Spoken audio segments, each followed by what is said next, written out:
میرے بھائیوں، محبت دل کی وابستگی، روح کا میلان، اس کو کہا جاتا ہے۔ دل انسانی جسم کا بادشاہ ہے۔ جو چیزیں دل میں پنپتی ہیں، جو خواہشات دل کے اندر قرار پکڑتی ہیں، سارا وجود وہی کرتا ہے۔ انسان کا پورا نظام اسی دل کی فرما برداری کرتا ہے، لیکن ہوتا یہ ہے کہ نہ چاہتے ہوئے بھی، سمجھ بوجھ رکھتے ہوئے بھی، چیزوں کے مضر اثرات سے آگاہی رکھتے ہوئے بھی بعض اوقات دل ایسی چیزوں کی طرف میلان کرتا ہے جو بڑی نقصان دہ ہوتی ہے۔ انسان کے وجود کا بھی، اس کی روح کا بھی، اس کے باطن کا بھی وہ چیزیں بہت زیادہ نقصان کرتی ہیں، لیکن انسان ان سے بعض اوقات نجات نہیں حاصل کر پاتا۔ مثلا سب کو پتہ ہوتا ہے کہ ہرس، لالچ، ہوس یہ کوئی اچھی چیز نہیں۔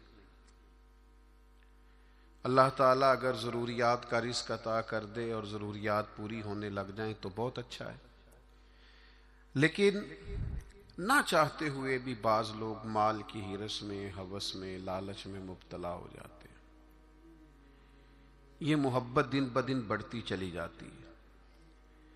وہ خود اپنے آپ سے کئی دفعہ سوال کرتے ہیں کہ یا دل تو نے تو ایک دفعہ یہ کہا تھا کہ بس میری ضروریات پوری ہونے لگ جائیں، 2 وقت کی روٹی چلنے لگ جائے، بچوں کے اخراجات نکلنے لگ جائیں، سر چھپانے کو ایک مکان مل جائے تو کافی ہے، اب تو کدھر نکل گیا؟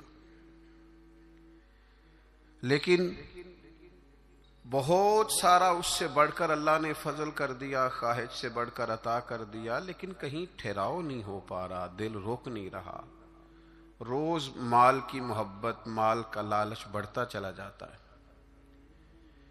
یہ اس قدر زیادہ نقصان کرتا ہے کہ نبی کریم صلی اللہ تعالی علیہ وسلم نے ارشاد فرمایا کہ دنیا کی محبت ہر گناہ کی جڑ ہے۔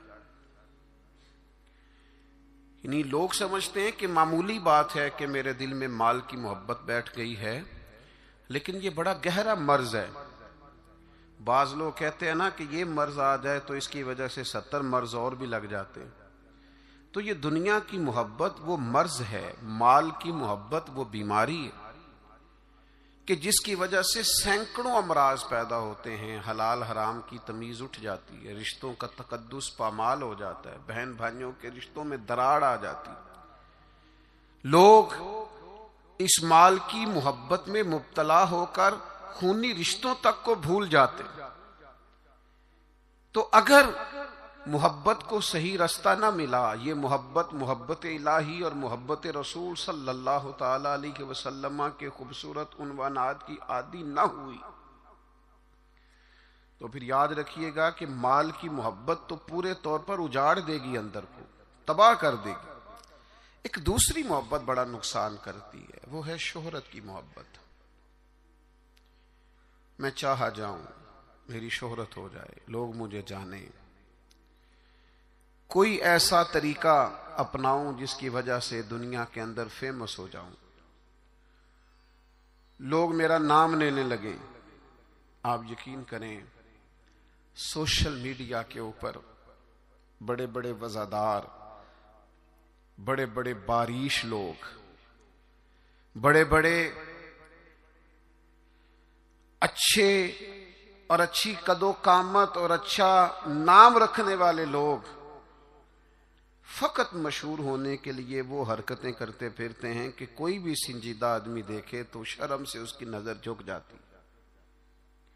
یہ شہرت، اس کا لالچ، یہ شہرت کی طلب اور شہرت حاصل کرنے کے لیے ایسے خطرناک طریقوں کا حصول، شہرت حاصل کرنے کے لیے ایسے کمزور اور ایسے اخلاق سے گرے ہوئے رویے کا انداز، تباہ کر دیا اس نے، دنیا کو اجاڑ کے رکھ دیا ہے لوگوں کو۔ آپ یقین کریں، اچھے بھلے سمجھدار لوگ تھے، اچھے بھلے معاملہ فہم لوگ تھے، الجھ گئے ہیں۔ ذہن بن گیا ہے کہ بس جو کچھ ہے وہ یہی شہرت ہی ہے۔ او میرے بھائیو سنو، حضرت مولا علی شیر خدا فرماتے، مصنف ابن ابی شیبہ میں موجود ہے، حضرت مولا کائنات فرماتے ہیں اسے مبارک ہو جسے تھوڑے لوگ جانتے ہیں۔ وہ قابل مبارکباد ہے جس کا تعارف کم لوگوں میں، جس کو ذرا زیادہ لوگوں میں جس کی شناخت نہیں ہے۔ میرے بھائی، آپ کبھی ان لوگوں سے پوچھ کر تو دیکھو، ان سے کبھی ملاقات تو کرو جو بڑے مشہور ہو گئے، کبھی ان کی تنہائی میں ان کے پاس تو بیٹھو، ان سے پوچھو تو صحیح۔ اس شہرت کے سبب سے انہیں کچھ ایسے کام بھی کرنا پڑتے ہیں جو وہ کرنا نہیں چاہتے، انہیں کچھ ایسے رستوں سے بھی گزرنا پڑتا ہے جہاں سے گزرنے کا کبھی انہوں نے سوچا بھی نہ تھا۔ وہ تو چاہتے تھے کہ کوئی تنہائی ہوتی، قرآن مجید کا نسخہ ہوتا، 500 دانے والی تسبیح ہوتی، کہیں مصلے کا نور ہوتا، دل میں ہو یاد تیری گوشہ تنہائی ہو، پھر تو خلوت میں عجب انجمن آرائی ہو۔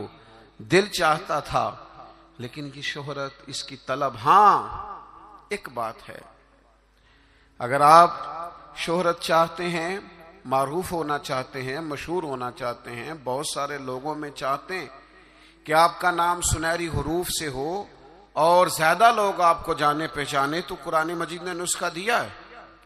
فرمایا ان الذین آمنوا وعملوا الصالحات سیجعل لهم الرحمن ودا، جو ایمان لانے کے بعد نیک عمل کرے گا رب لوگوں کے دلوں میں محبت پیدا فرما دے گا، رحمان ایسا ماحول بنا دے گا کہ ان لوگوں کے دلوں میں، اللہ تعالیٰ لوگوں کے دلوں میں اس بندے کی محبت پیدا کر دے گا۔ ایک اور محبت ہوتی ہے، اولاد کی محبت، بڑی اچھی محبت ہے، ہونی چاہیے، لیکن اگر یہی اولاد شریعت کے راستے میں آنے لگے، اگر یہی اولاد اس طرح کا رویہ اختیار ہونے لگے کہ آپ کو اس کی خاطر حلال حرام کی تمیز بھولنا پڑے، یا اولاد کہیں رکاوٹ بنے شریعت کی راہ میں، تو پھر قرآن مجید نے کہا انما اموالکم و اولادکم فتنہ، پھر یہ تمہارے لیے آزمائش ہے، پھر تمہیں تھوڑا غور کرنا پڑے گا، تمہیں پھر دیکھنا پڑے گا، پھر تمہیں توجہ کرنی پڑے گی کہ کہیں اللہ رسول کے راستے میں تو نہیں آ رہی۔ حضرت ابوبکر صدیق رضی اللہ تعالیٰ عنہ کے بیٹے نے ایک دفعہ کہا تھا کہ ابا جی، مسلمان ہونے سے پہلے جب بدر کے دن میں کفار کی طرف سے لڑتے ہوئے آ رہا تھا تو آپ میری تلوار کی زد میں آ گئے تھے، میں آپ کو قتل کر سکتا تھا پر میں نے باپ سمجھ کر کے چھوڑ دیا۔ تو سیدنا ابو بکر صدیق فرمانے لگے بیٹا تو ابھی کلمہ نہیں پڑھتا تھا، تو نے مجھے باپ سمجھ کے چھوڑ دیا، اگر تو بدر والے دن میری تلوار کے نیچے آتا تو میں تجھے کبھی بیٹا سمجھ کے معاف نہ کرتا، دین کا مخالف سمجھ کے قتل کر دیتا۔ اس لیے کہ جو اولاد شریعت کے راستے میں آئے گی، دین کے راستے میں آئے گی، پیغام حق کے راستے میں آئے گی، اسے اولاد سمجھ کر درگزر تھوڑا کیا جائے گا۔ میرے عزیزو، وطن کی محبت بھی کبھی غالب آتی ہے، علاقے کی محبت بھی کبھی غالب آتی ہے۔ انسان جہاں پیدا ہوتا ہے، جہاں جوان ہوتا ہے، جہاں وقت گزارتا ہے، جہاں اس کے احباب ہوتے ہیں، جہاں اس کی دوستیاں ہوتی ہیں، جہاں اس کے تعلقات ہوتے ہیں، وہ محبت بھی کبھی غالب آتی ہے۔ لیکن یاد رکھنا، سارا کچھ ہی مکہ مکرمہ میں موجود تھا، وہیں پیدا ہوئے تھے صحابہ، وہیں دوستیاں تھیں، تعلق تھے، رشتہ داریاں تھیں، لیکن جب پتہ چلا نا کہ محبوب کو مدینہ پسند ہے تو پھر کسی نے بھی وطن سے پیار نہیں کیا، محمد عربی کے شہر سے محبت فرمائی ہے۔ آپ ان ساری محبتوں کو گنتے جائیں، وہ دولت کی ہو، وہ شہرت کی ہو، وہ اقتدار کی ہو، وہ اولاد کی ہو، وہ محبت آپ کے لیے وطن کی محبت ہو، یہ ساری محبتیں قربان کی جائیں گی۔ لیکن اگر کسی محبت کو حاصل کیا جائے گا تو وہ اللہ رسول کی محبت ہے۔